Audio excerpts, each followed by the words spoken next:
first right was related to right to take part into the business of the firm. Right. Second right was related to what? Right. Being consulted. It's right of every partner to be consulted. Right. Ordinary ordinary subject matters के लिए majority के साथ decision ली जाएगी and special subject matters के लिए unanimous opinion की जरूरत है. Then right to access the books of accounts. Right. Accounts. It is right of every partner to have access to inspect and copy the accounts. Right. Even legal representatives of deceased partner or his legal heirs or their agents, try to understand, have such right. In case of minor has right to access, inspect and copy account books and not other books. Then right to share the profits unless otherwise agreed. Right. Partners are equal partners and right their profit sharing ratio is equal.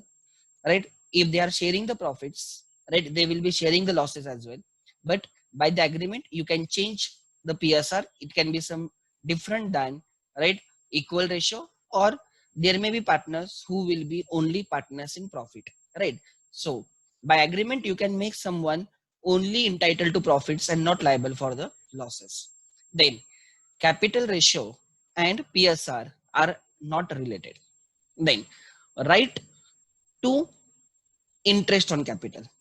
If nothing is mentioned in the deed, partners are not entitled to the interest. If deed provides for interest on capital, partner is entitled to interest on capital at that given rate, but that is only out of the profits. But if deed also provides for interest on capital as a charge, then it will be provided right in full. Generally is not right. Interest on capital is treated as an appropriation of the profit and not as a charge against the profit. Then at the same time, we should also consider the trade customs and statutory provisions. Right. If there are such, then we will provide interest on capital even if there is no agreement as to such. Then right to interest on loans given by the partners to the firm. Right. If some different rate of interest is agreed, then partner is entitled to interest at that rate. Right. However, if deed is silent, then it is 6% per annum. It is a simple interest. Another thing, interest on partner's loan is a charge against the profits. I mean, it is to be paid in full, irrespective of the amount of the profit. It is to be paid out of the assets. That therefore they call it. It is to be paid out of the profits. It is to be paid out of the profits, and if profits are not sufficient, then it is to be paid out of the assets. In simple words, right? It is a charge against the profit. And then there is a simple difference between interest on capital and interest on partner's loan. Interest on capital ceases the date, right? Partnership gets dissolved. However, interest on partner's loan will continue, will run till it is repaid. Matlab, even after dissolution, if there are partner's loan, right, that loan is entitled for the interest. Then right to be indemnified. Right to be indemnified means if you have acted in ordinary course of the business, right, and in that case, right, that activity involves some expenses or liability, it is a right of a partner to get indemnified. Try to understand, whenever I say ordinary course of the business, it means, right, generally, right, I'm talking about you have got that authority. Ordinary course mein na, emergency mein nahi. You have got the authority and therefore it is ordinary course of the business for you. And in such case, if you have incurred some expenses, you have incurred some liability, you are entitled to be paid, right, provided that expense or liability was for the firm, obviously. Right. मैंने example दिया था कि we had made payment to the creditors, हमने creditors का payment किया था, and therefore right partner has paid out of his own pocket to the creditors of the firm. It is in the ordinary course of the business and it is his right to right get indemnified. Then in case of emergency, if a partner right acts which is a prudent person would act, in that case, right, it gives him authority, it gives him right to get indemnified for the expenses incurred or the liability incurred, right? That action of the partner should be to right reduce the loss that may be caused to the firm. Then, right, right to be, right, ये अभी बाकी है, right to use the property of the firm, ये मुझे समझाना है. Right of a partner as an, right, agent of the firm. Every partner is an agent of the firm and it is his basic right, because mutual agency का मतलब ही वही है. So if a partner acts in the ordinary course of the business under his authority, right, within prescribed the authority, and it is in the name of the firm, his actions will bind all other partners and the firm, because in that case he becomes the agent of the firm. No partner and no new partner can be admitted without your consent. I mean, a partner can be admitted in the two ways: with the consent of all the partners, and second, right, as per the deed. आपने deed में क्या decide किया वैसे. So a new partner cannot be admitted without your consent, right? If you do not give your consent, if you do not agree to his admission, such new partner cannot be admitted. No liability before joining.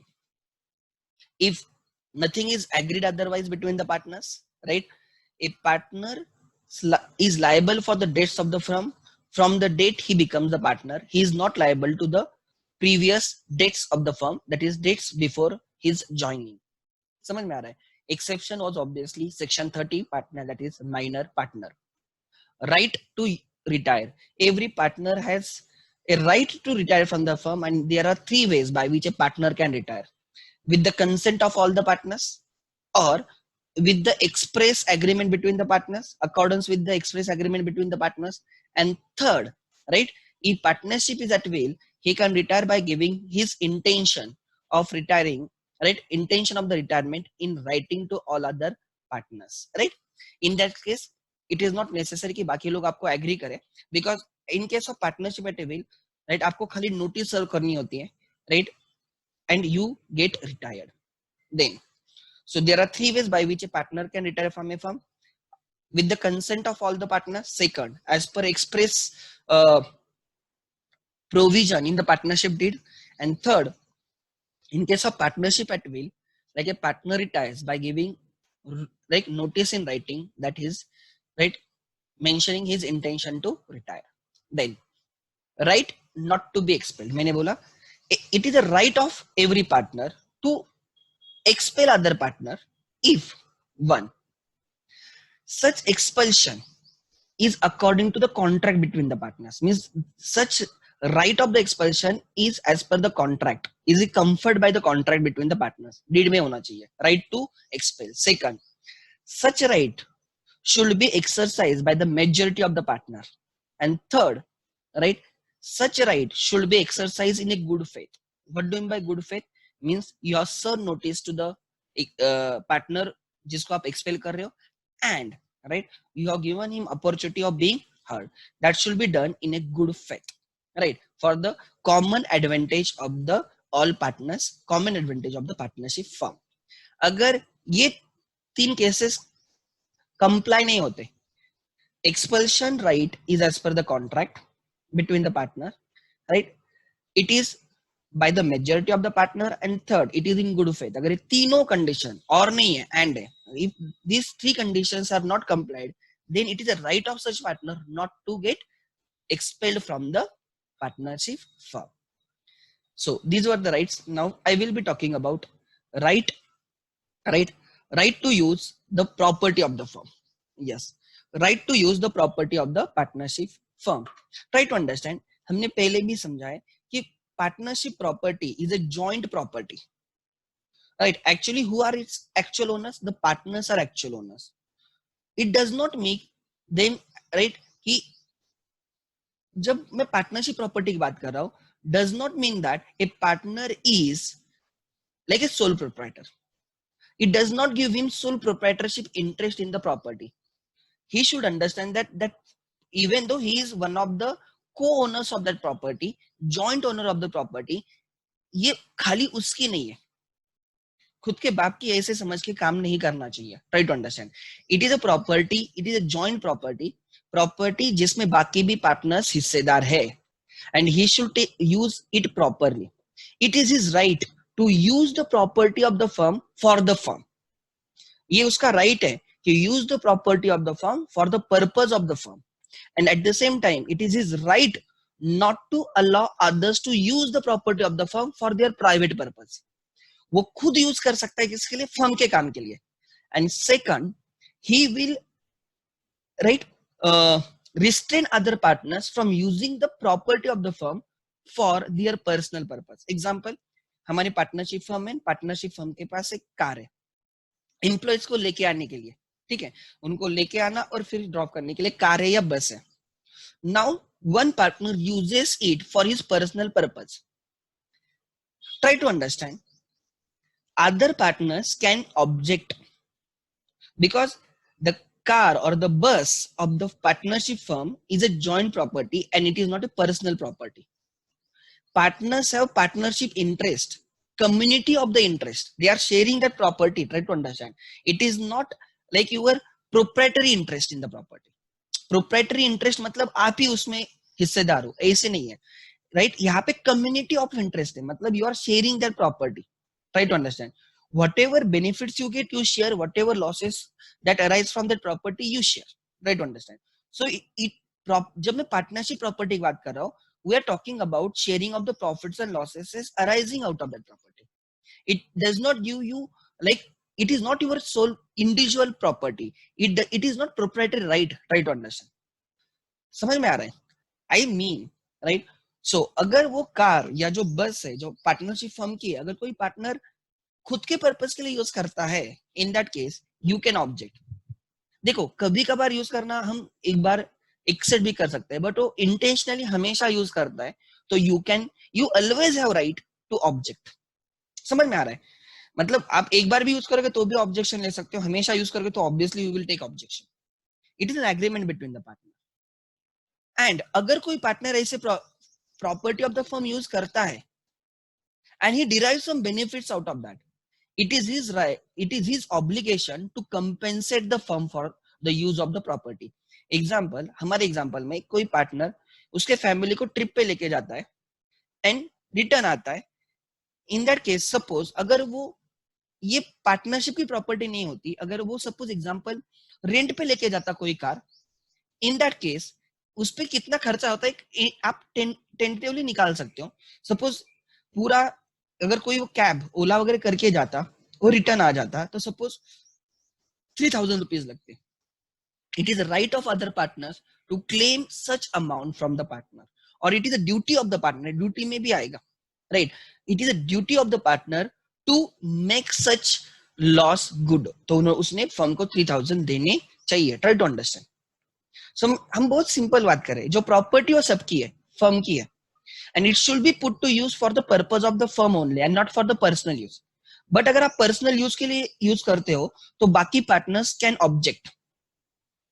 And दूसरा, right, in that case you should compensate the firm or you should give back the benefits that you derived from the use of the partnership property for your personal use.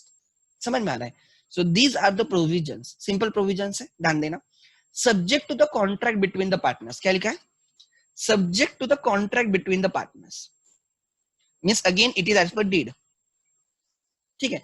कभी कभी ऐसे हो सकता है कि आपने किसी पार्टनर को राइट दिया कि he looks after the sales, he looks after the marketing, he looks after the recovery, तो obviously he will be using like suppose that car for the purpose, and वो हमेशा वो कार में use जाता है, customer से पैसे लेके आता है, तो ऐसे केसेस में he has right to use the property. कभी कभी इन बिटवीन वो खुद के लिए भी यूज कर सकता है, लाइक ऑन द वे तो वो कर भी सकता है, but try to understand purpose. समझो, वो ऑफिस के पर्पस के लिए जा रहा है, फर्म के पर्पस के लिए जा रहा है.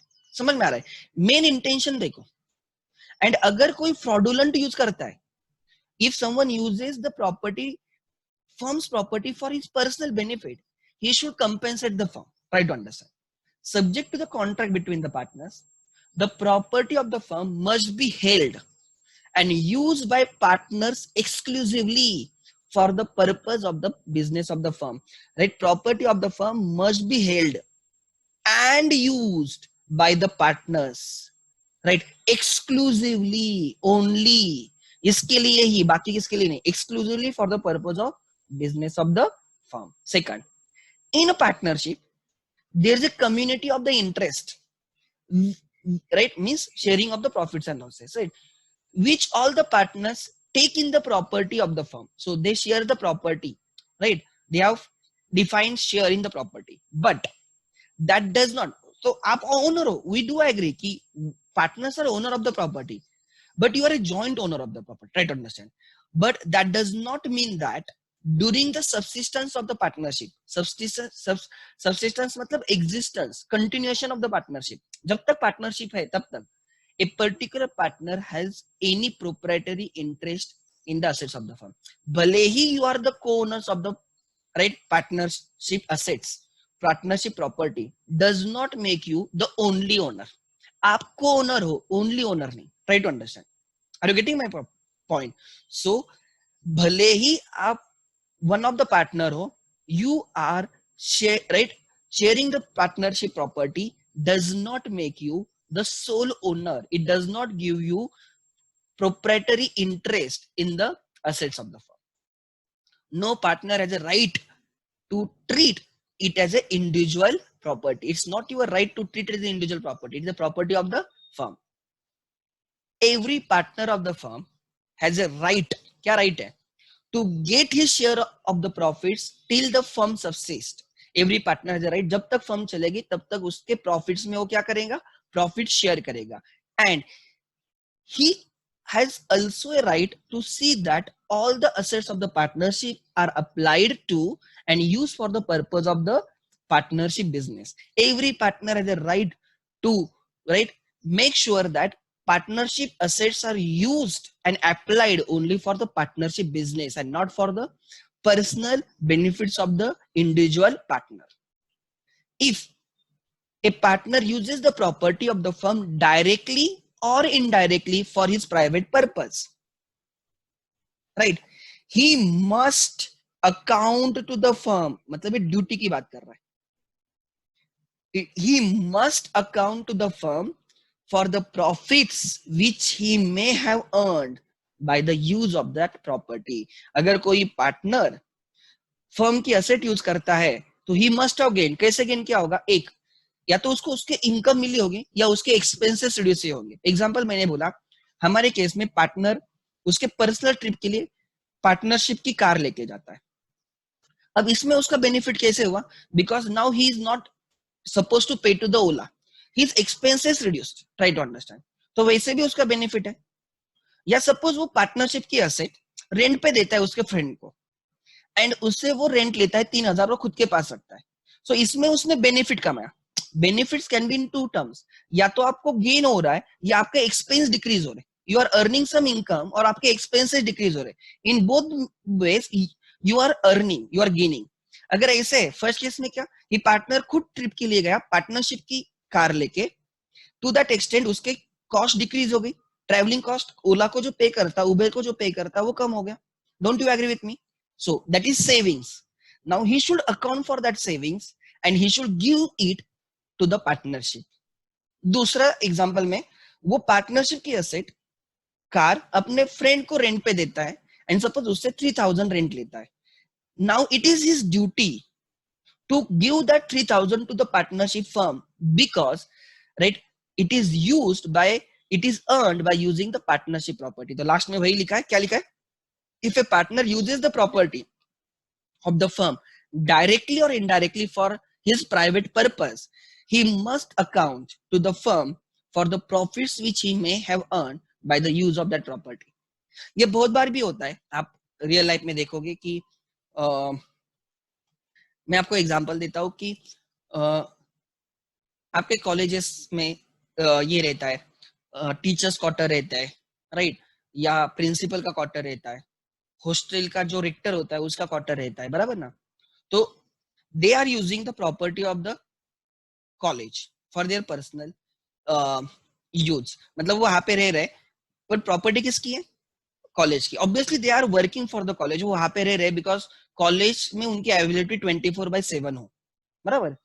But if, right, don't you think कि many times they also use that property for the work beyond their college work? Yes. तो जनरली क्या होता है कि एग्जाम्पल, कॉलेज वाले क्या करेंगे कि चलो आप सपोज पुणे में रहते हो, अगर आप अच्छे घर में रहते हो तो 20,000 पर मंथ आपका रेंट रहेगा, पर मंथ आपका रेंट रहेगा, मल्टीप्लाई बाय 12 मंथ्स, कितना रेंट हो गया? 2,40,000 पर मंथ. तो कॉलेज वाले क्या करेंगे पता है क्या? कॉलेज वाले बोलेंगे कि हम देखो, indirectly bye staying in the college premises, by the right quarters of the college, right, हम आपका 2,40,000 क्या कर रहे हैं? रेंट सेव कर रहे हैं. तो जनरली कॉलेज वाले क्या करते हैं? They include this 2,40,000 in the salary. वो बोलते हैं हमने एज इफ आपको सैलरी दे दी. आप बोलोगे, प्रिंसिपल बोलेगा मैं मेरे इधर रहूंगा, मुझे क्या करना है? बट एक्चुअली क्या होता है, तो प्रिंसिपल बोल सकता है कि मैं काम के लिए रुक रहा हूँ. तो इन दैट केस कॉलेज वाले बोलेंगे ठीक है चलो 2,40,000 हम तेरी सैलरी नहीं मानेंगे, हम क्या करेंगे इसमें से ऐसे मानेंगे 70% बिजनेस पर्पज के लिए, मतलब ये हम हमारे पॉकेट में से जाएगा, फर्म के कॉलेज के पॉकेट में से जाएगा, 30% प्रिंसिपल के पॉकेट में से जाएगा. सो मैं बोल रहा हूँ, मैं एग्जाम्पल दे रहा हूँ, नॉट नेसेसरी वैसे होता होगा 70,000. तो फर्म विल से कि हमने तुझे 70,000 उससे रिकवर करेंगे, मतलब उसके सैलरी से माइनस करेंगे पूरे साल के. एग्जाम्पल दे रहा हूं मैं, ठीक है, because at the same time we know कि 100% बिजनेस के लिए यूज होगा इसकी गारंटी नहीं है. तो इट्स योर चॉइस आपको कैसे करना है. तो एग्जाम्पल, कोई पार्टनर के पास कार है, he looks after the marketing, right, collection, recovery, सब वो देखता है, उसके सिलसिले में, फर्म के सिलसिले में हमेशा घूमता रहता है, and the car is in his position. तो वो ऑब्वियसली काम करते करते sometimes he also uses the that car for his personal purpose. तो एग्जांपल, पार्टनरशिप में ऐसे भी उन लोगों ने ऐसे भी डिसाइड किया होगा, कार तेरे पास ही रहने दे, कोई दिक्कत नहीं, जितना भी खर्चा कार का रहेगा, क्या क्या रह सकता है? पेट्रोल, बराबर, पेट्रोल प्लस सपोज आपका servicing etcetera, repair maintenance, servicing etcetera, उसका जो भी खर्चा आएगा पूरे साल का, उसमें से 20% टू कंट्रीब्यूट कर, बिकॉज हम एज्यूम करेंगे 20% तेरा पर्सनल है, 80% बिजनेस का है. So he will contribute 20%, and obviously he also understand that he is using for his personal purpose. Now it's your choice. देखो, it's an agreement at the end of the day. आपको क्या decide करना है, समझ में आ रहा है? तो मैं बोल रहा हूँ कि if कभी वो डायरेक्टली यूज कर रहा है, कभी वो इनडायरेक्टली यूज कर रहा है, बट अगर ऐसे होता है तो partners will sit together and they will decide कि क्या करना है. कभी कभी पार्टनर्स बोलेंगे जाने दो, 20% से कुछ होता नहीं फॉर्म का, लेट इट बी, तू कर यूज, ऐसे भी हो सकता है. समझ में आ रहा है? Eight the and it is a relation between the partners, it's a contract between the partners. अगर क्लियरली लिखा है कि जितना भी पूरे साल में खर्चा रहेगा उसका 20% हम तेरे से रिकवर करेंगे, राइट, तो कोई दिक्कत नहीं, he should, because if he is using for his personal और private purpose he will compensate. समझ में आ रहा है? So try to understand. Right to use the partnership property, क्या राइट था? You have right to use partnership property for the business of the partnership. And दूसरा क्या राइट था?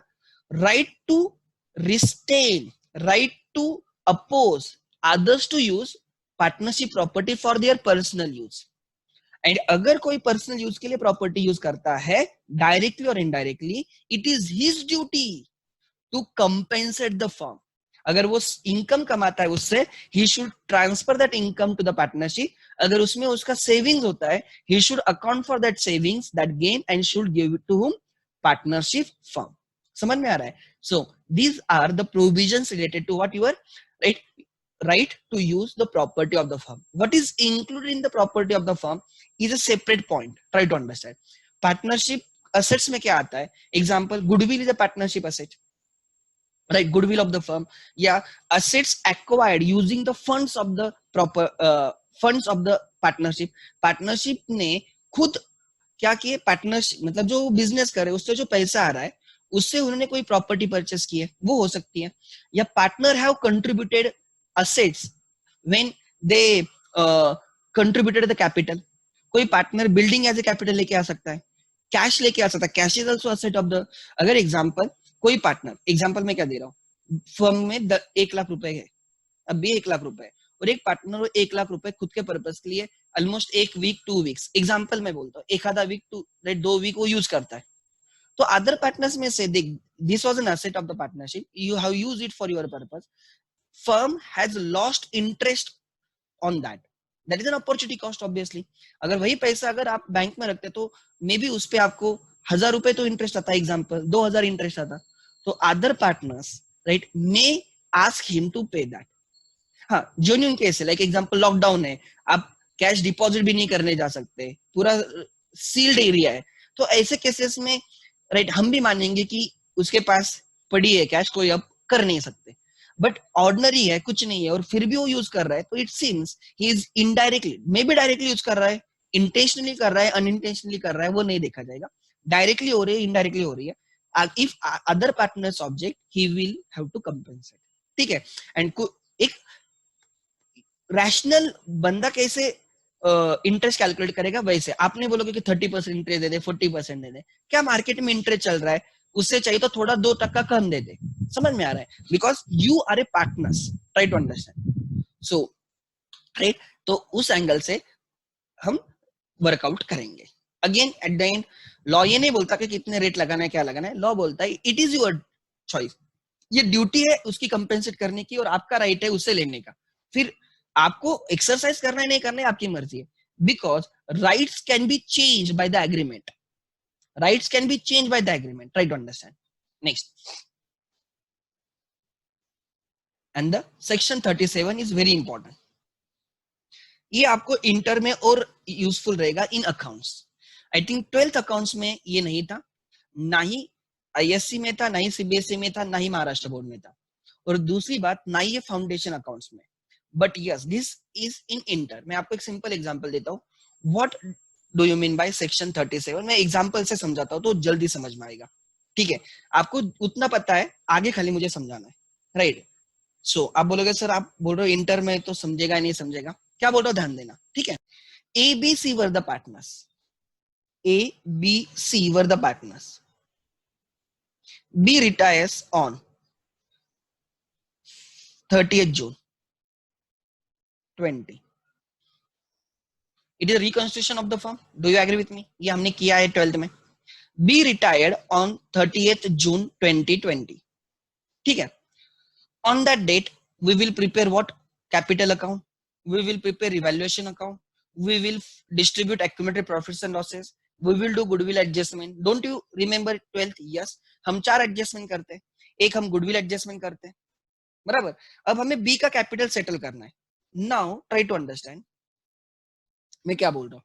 ऑन दिस डेट हम पूरा रिवैल्यूएशन वगैरह सब करेंगे. क्या क्या करेंगे? We will revalue assets and liabilities. Whatever revaluation profit है पार्टनर्स को ओल्ड रेशियो में देंगे. रिवैल्यूएशन लॉस है पार्टनर के कैपिटल से माइनस करेंगे इन देयर ओल्ड रेशियो. जो बैलेंस शीट में एक्यूमुलेटेड प्रॉफिट्स एंड लॉसेस है we will distribute them in old PSR. ठीक है. गुडविल एडजस्टमेंट जो रहेगी हम सैक्रिफाइस गेनिंग लूजिंग रेशियो में एडजस्ट करेंगे. समझ में आ रहा है? ये सब होने के बाद, मैं बोल रहा हूँ सब एडजस्टमेंट होने के बाद ए का कैपिटल आता है एग्जांपल 5 लाख, बी का कैपिटल आता है एग्जांपल 4 लाख, 9 लाख हुआ अभी तक, एंड सी का कैपिटल आता है 3 lakh. Try to understand these capitals are adjusted capitals. What do you mean by adjusted capital? After adjustment of everything.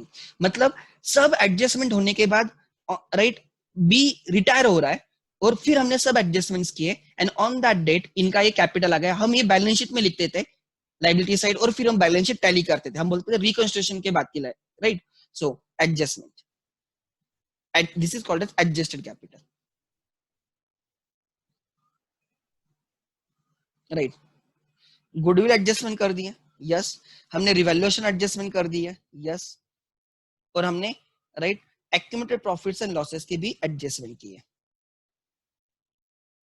ये कैसे करना है वो अकाउंट से, और ये आपको थोड़ा फार तो उसमें तो पता है, ऐसे नहीं कि नहीं पता है. And losses. ठीक है. ये सब होने के बाद के कैपिटल्स है. ये सब होने के बाद के कैपिटल्स 5 लाख, 4 लाख एंड 3 लाख है. तो टोटल कितना कैपिटल है? 12 लाख. ठीक है. कौन रिटायर हुआ है? बी रिटायर हुआ है. तो हम क्या करते हैं, इफ यू रिमेंबर, हमें 2 टाइप्स के सेटलमेंट कर सकते हैं. बी को कितना देना है? 4 लाख देना है. या तो हम पूरा का पूरा 4 लाख आज ही देंगे उसको, कैश चेक दे देंगे, दैट इज बेस्ट. या हम उसको बोलेंगे कि हम तुझे इसमें से थोड़ा पे करेंगे, 4 लाख में से सपोज हम 1 लाख पे करेंगे एंड 3 लाख लोन रख बोल के रख दे, और we will pay in the due course, maybe हम 6 मंथ्स के बाद पे करेंगे, 9 मंथ्स के बाद पे करेंगे, हम इंस्टॉलमेंट में पे करते रहेंगे। Are you getting my point? तो हम कुछ तो एक एग्रीमेंट कर रहे हैं। क्या एग्रीमेंट कर रहे हैं कि या तो हम उसको लमसम में पे कर रहे हैं, या हम उसके साथ बात कर रहे हैं कि देख 4 लाख तुझे पे करने, आज इतनी भी कैश नहीं है फर्म में, हम 1 लाख पे कर सकते हैं, 1 लाख ले ले, 3 लाख का लोन रख, और उस पर तुझे हम 10% इंटरेस्ट देंगे। हम तुझे कितना देंगे? 10% देंगे, और जितने दिन हम तेरा लोन रखेंगे हम तुझे 10% इंटरेस्ट देंगे and we will pay you. या तो फिर वो बोलेगा आप कितना भी, तो हम बोलेंगे कि एवरी 6 मंथ्स हमें तुझे 50,000 एवरी मंथ के एंड में 50 पे करते जाएंगे। It's your choice. यहाँ पे एग्रीमेंट है, यहाँ पे कॉन्ट्रैक्ट है, यहाँ पे एक्सप्रेस एग्रीमेंट है कि क्या करना है, कैसे रिपे करना है। सर कुछ नहीं है, कॉन्ट्रैक्ट इज साइलेंट, ये भी नहीं लिखा है कि उसके पे कैसे होने वाला है, या तो उसकी डेथ हुई है और उसको लीगल ईयर सब चेक कर रहे हैं बराबर है या नहीं है। If nothing is decided between the partners कि उसका रिपेमेंट कैसे होने वाला है, and A and C does not repay it, actually वो 4 लाख उन्होंने देने चाहिए उसको अगर रिटायर हुआ है तो, या उसके लीगल एयर्स और लीगल रिप्रेजेंटेटिव्स को इन केस उसकी डेथ हुई है तो। Don't you agree with me? But होता क्या है कि A and C does not do that, वो रिपे नहीं करते and they continue to use his 4 lakhs into the business. And सब आया था बोलो, उनका ओवरऑल कैपिटल आया था 12 lakh. So on the date of retirement और डेट ऑफ बी, राइट, उनका कैपिटल हो चुका है, कितना कैपिटल हो चुका है? टोटल है 12 लाख। उसमें से बी का कैपिटल 4 लाख है and firm does not repay it and firm uses that 4 lakhs। ये किसकी प्रॉपर्टी? बी की प्रॉपर्टी है। 4 लाख बी का है, वो रिटायर हो गया, डेथ हो गई उसकी, एक्सपेल कर दिया आपने उसको, या वो इंसॉल्वेंट हो गया वो खुद। नाउ ये 4 चीजों के बाद, रिटायरमेंट के बाद, डेथ के बाद, एक्सपल्शन के बाद, या इंसॉल्वेंसी के बाद, he is no longer your partner. Don't you agree with me? He is not your partner. अगर वो आपका पार्टनर नहीं है तो try to understand, don't you think this is kind of the amount, right? ये उसका right, I can not say now it is a capital because वो आपका पार्टनर है ही नहीं, वो आपका पार्टनर है ही नहीं। तो ये जो 4 लाख कितने मंथ्स उसने यूज किए रहे? हमने कितने मंथ्स यूज किए बोलो मुझे आप, राइट? सो हमने यूज किए जुलाई, अगस्त, सितंबर, अक्टूबर, नवंबर, दिसंबर। So I use it for, I must firm use for 6 months. Situation समझ लेना क्या हो रहा है कि फर्म है, उनका overall capital after all adjustment comes to 12 lakh. B retire हुआ है, एक्सपेल्ड हुआ है, इंसॉल्वेंट हुआ है, या बी की डेथ हुई है, right? And we have been using his capital without repayment, right, in the firm, and we repaid that capital, we settled that capital on 31st December, that is after 6 months। जब हम B को ये 4 लाख देंगे या उसके legal representative को 4 लाख देंगे, in that case don't you think कि we should will it just accept 4 lakhs? वो क्या बोलेगा? वो बोलेगा you have been using my amount, my funds, my property for the partnership, जिसमें अब मैं पार्टनर था ही नहीं है, right, for last 6 months। Don't you think it is a rational that he should get more than 4 lakhs? आप खुद को B की जगह पे रखो। नाउ राइट, बी बोल रहा है मुझे 4 लाख नहीं, मुझे ज्यादा चाहिए, मुझे 15% उस पर इंटरेस्ट दे दो। पार्टनर बोल रहे हम क्यों इंटरेस्ट देते हैं, ऐसे कुछ एग्रीमेंट नहीं था हम लोगों के बीच में, we have not decided anything, हमने कुछ डिसाइड नहीं किया। अब क्या होगा? Try to understand now. आप सबसे पहले बोलोगे तो सर एग्रीमेंट देखो, एग्रीमेंट में क्या लिखा है? एग्रीमेंट इज साइलेंट कि सेटलमेंट कैसा होगा। एग्रीमेंट में लिखा होता तो सपोज ऐसे लिखा होता कि उसको 8% इंटरेस्ट मिलता, तो हम उसको 4 lakhs plus 8% interest for 6 months देके उसको राइट बाय बाय कर देते। ट्राई टू अंडरस्टैंड, बट वैसे नहीं है। समझ में आ रहा है? Agreement is silent. अब क्या होगा? बी कुछ भी बोल सकता है, बी बोलेगा मुझे 15% दे दो, 20% दे दो, या ए एंड सी बोलेंगे हम तुझे खाली 2% देंगे, हम खाली 3% देंगे। समझ में आ रहा है? Now the conflict arises. अब कैसे सोल्यूशन निकाला जाएगा? Now there is no agreement, तो हमें एक्ट देखना है, and act gives section 37 in such cases. यहाँ पे सेक्शन 37 प्रिवेल करेगा. Rights of outgoing partner, rights of the outgoing partner, right, if his capital is not settled. अब क्या right है ध्यान देना, ठीक है. सेक्शन 37 क्या बोलता है कि आपने कितने मंथ्स उसकी प्रॉपर्टी यूज की. You have been using his rupees 4 lakhs for 6 months and then you settled. Now the partner B himself, अगर वो रिटायर हुआ है तो, और his legal representatives in case of his death are entitle to, उसका right, B का right है, उसके लीगल रिप्रेजेंटेटिव्स का राइट है. क्या राइट है? उनका राइट है. इट इज देयर ऑप्शन, ये उनका ऑप्शन है, to get what, uh, right, share in the profit, share in the profit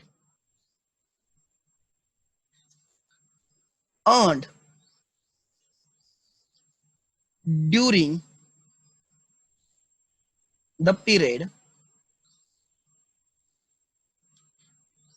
share in the profits earned during the period, right, of retirement till the settlement, retirement or death or expulsion, right, or expulsion or, right, insolvency.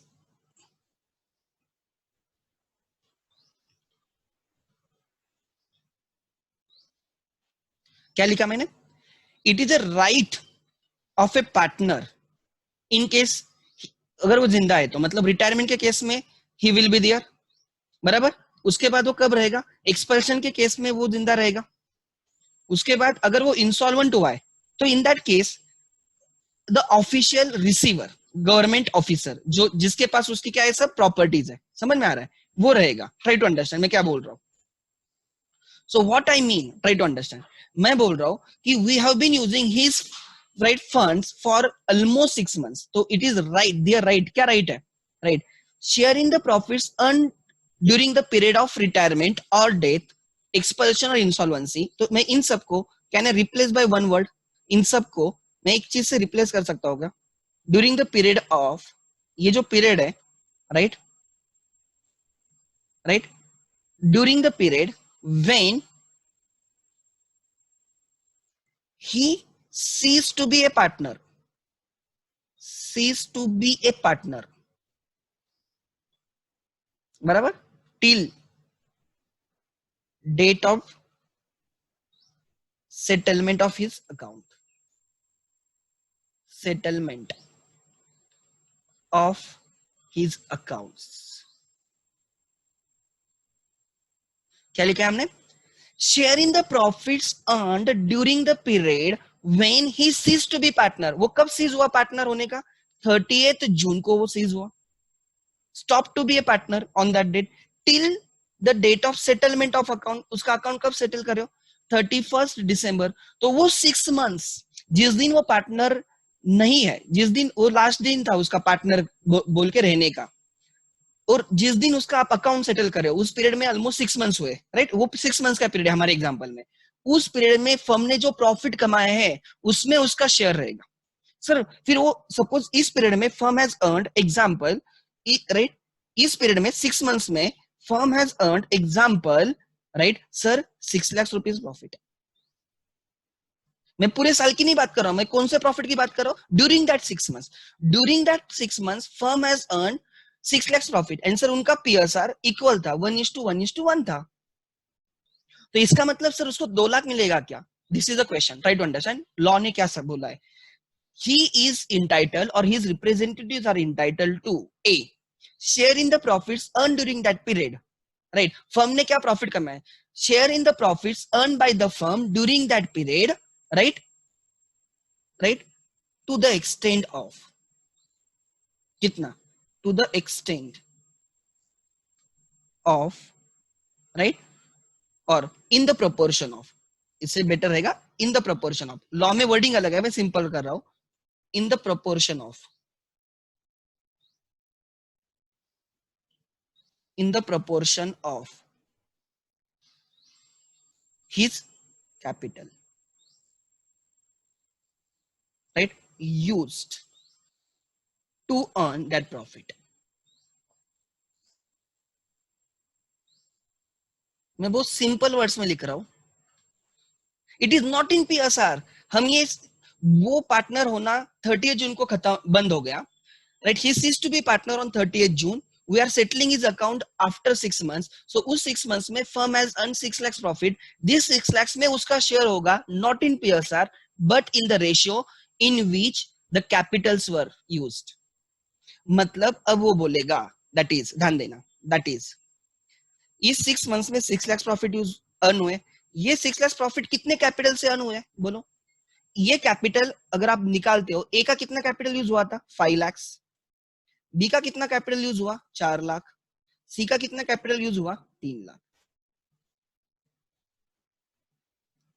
So can I say to earn this 6 lakhs the firm has been using 12 lakhs rupees, don't you think? To earn this 6 lakhs profit, firm is using 12 lakhs rupees capital. इसमें C B का कितना था 4 लाख. तो अगर 12 लाख से 6 लाख कमा रहे हो, फर्म 12 लाख इन्वेस्ट करके 6 लाख कमा रही है, तो बी का कितना रहेगा उसमें. बी के 4 लाख लगे थे बराबर, तो कितना. So you have to find out, right, that is 6 lakhs multiply by 4 lakhs divided by 12 lakhs. अरे सर वो पीएसआर में आ रहा है, कोई गल नहीं, but it is not in PSR. ये एक्सीडेंटल है कि यहाँ पे 2 लाख से आ रहा है, बिकॉज मैंने पीएसआर 1:1:1 रखा था. आप पीएसआर चेंज करो, सपोज आप पीएसआर 3:2:1 रखो, तो भी उसका 3:2:1 रखो तो भी उसका 2 लाख से आएगा. उल्टा रखते, रेशियो रखते 2:2:1, 2:2:1. यस, अगर आप पीएसआर में देखते हो तो 6 lakhs divided by 5 multiply by 2, तो उसका शेयर एज पर पीएसआर 2,40,000 आएगा उस 6 lakhs में. बट हम 2,40,000 नहीं देंगे, हम कितना देंगे 2 lakhs देंगे. वो क्या बोल रहा हूं, ध्यान देना, लॉजिकल है. वो जाने के बाद फर्म हैज अर्न 6 lakhs. उस पीरियड में फर्म हैज यूज 6 lakhs, मतलब उसका कैपिटल यूज करके along with other capital, obviously खाली उसका यूज नहीं हो रहा है, ए का भी कैपिटल यूज हो रहा है, बी का भी हो रहा है, सी का हो रहा है. इन तीनों का कैपिटल से फर्म ने 6 लाख कमाए हैं. 12 लाख डाल के फर्म ने 6 लाख कमाए, तो बी का कितना. So by using this capital you have earn 2 lakhs. So try to understand what I said, right. तो बी और B's legal representatives are entitled to 2 lakhs. 4 lakh तो मिलेगा ही मिलेगा प्लस 2 lakhs. और बी, एक ऑप्शन क्या है ए और दूसरा ऑप्शन बी है. Option A is share in the profits earned after the date of retirement till the accounts are settled, right. उस पीरियड में जो प्रॉफिट कमाओगे, वो प्रॉफिट कमाने के लिए आपका कैपिटल कितना यूज हुआ है, उतना प्रोपोर्शनल प्रॉफिट आपको मिलेगा, सिंपल वर्ड्स में. और interest at the rate of 6% per annum. Interest at the rate of 6% per annum on your capital,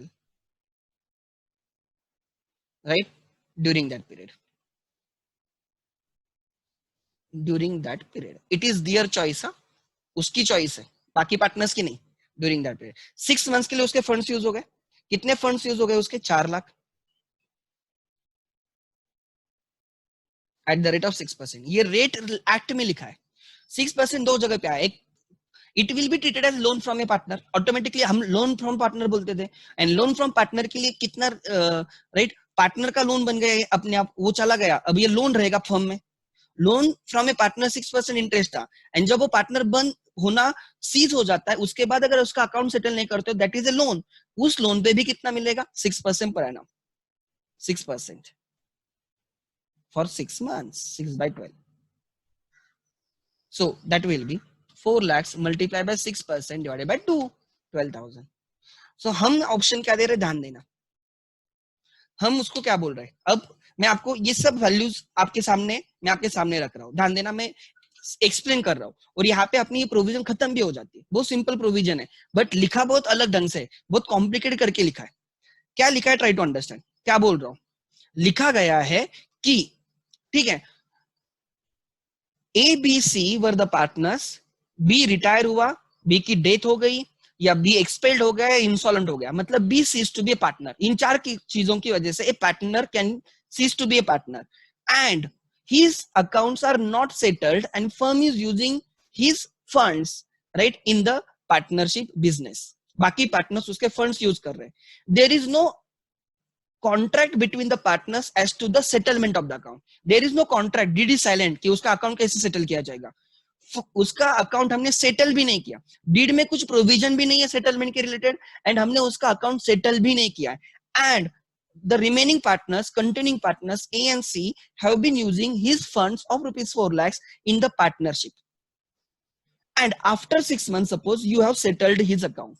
Now, the B, if he is retired, expelled, or his legal representatives, in case he right, उसकी death हुई होगी, या official receiver in government employ in case he is insolvent, try to understand, right, they are entitled to, खुद B या उसके legal representatives या that government officer, जो कोई भी, ट्राई टू अंडरस्टैंड, जो भी रहेगा, they are entitled to a share in the profit, क्या बोल रहा हूं मैं, share in the profit from the date he cease to be partner, right, share in the profits of the firm earned during which period, share in the profits of the firm earned during the period he ceased to be partner till his accounts are settled, right, उस period में जितना profit कमाया है उस profit में उसको share मिलेगा, और कौन से रेशियो में शेयर मिलेगा, in the ratio of their capitals. So उसका कितना कैपिटल इन्वेस्ट हुआ है उस रेशियो में, not in the PSR but in the ratio of the capital invested by him, उसके कैपिटल यूज करके आप कितना कमा रहे हो उस रेशियो में उसको क्या मिलेगा, राइट, उसका प्रॉफिट मिलेगा, और interest at the rate of 6% per annum on your capital during that period. अब मुझे बोलो बी क्या चूज करेगा, you have to type the answer, whether B will choose 2 lakhs और बी विल चूज 12,000, क्या चूज करेगा वो क्या पसंद करेगा, you have to type the answer. चलो, अगर आप बी की जगह हो आप कितना लोगे, 2 लाख लोगे या 12,000 लोगे, 2 लाख लोगे। इसका मतलब मैंने क्या बोला है, ये बाकी पार्टनर्स की चॉइस नहीं है, it is a choice of that partner और his legal representatives, and obviously they will go for whichever higher, this is common, समझ में आ रहा है।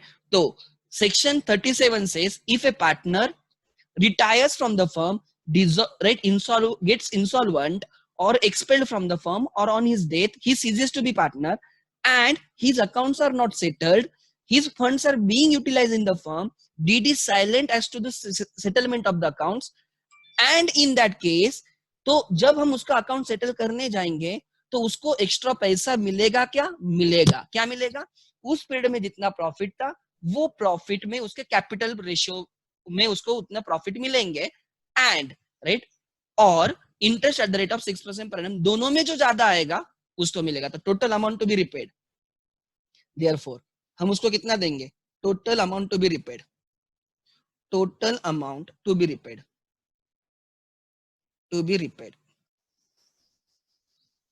4 lakhs capital, yes, and share in the profit 2 lakhs, so total हम कितना repay करेंगे बोलो, टोटल हम रिपे करेंगे 6 lakhs,